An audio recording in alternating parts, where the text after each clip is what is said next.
Hello and welcome to Ian Pool. Today I'm going to do a tutorial on the break-off shot for both snooker and pool, so I hope it helps.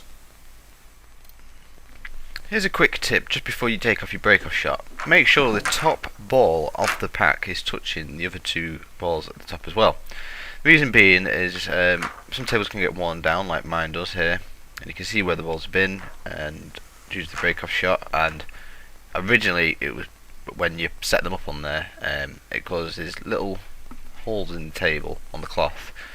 Now, if you can tell here, the two reds there are not touching. The other red is touching the yellow ball though, so you can see how much distance there is between that. That can affect your break pretty badly. It won't split up the pack as much, and so what you want to try and do is maybe even get like a black spot to put on. You can get them to stick on the table. It depends what you're playing really, like 9 ball or 8 ball. There's different variations. So as you can see how far away the ball is there due to the hole in the table, that's how much it's been used. So as you can see here, red is only touching the yellow ball. Now if you break off from an angle, which some people do, you can end up doing this. Obviously you hit the ball harder, but it's only broke up one side of the pack. So the balls do not split up properly and you've got less chance of pocketing a ball off the break. So it's always a good idea just to check to make sure that that top ball is touching the two balls behind it. Because when it does, you'll get a better break and it'll split more, as you can see there. Now I will admit, when it comes to the break-off shot, I do just hit it hard, and there's not really a specific anywhere. I don't like to have too much of an angle, like either up against the rail, the side rail, or anything like that. But there is another way to break off where you put your hand like sort of on the cushion.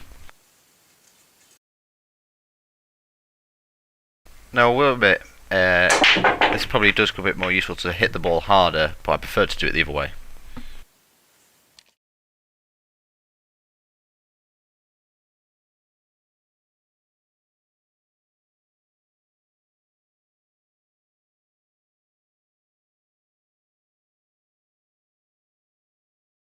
Now, I would assume that many people who know how to do the break off but are still watching this video will say that I break off wrong, which I wouldn't say it's wrong. It's probably just not the best way. But when you've got your hand on the cushion, because what you can do is you can get more power, but it's really to your own preference, what you prefer or how you prefer to break. Now for the snooker shot, you see here I actually play it a bit differently to a few other people. But I put right hand side on the cue ball, and I actually aim for the third ball, the edge of it.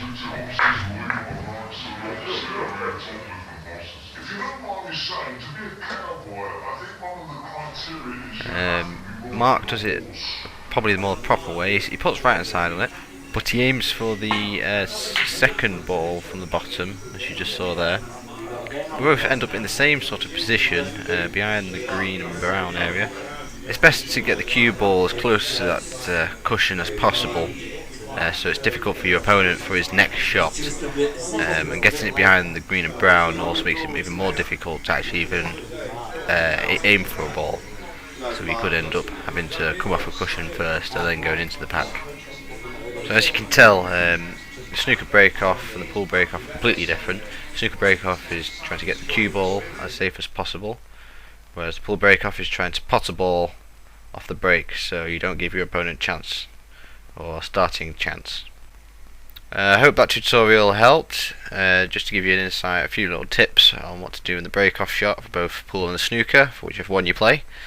And more videos will be up soon, so thanks for watching.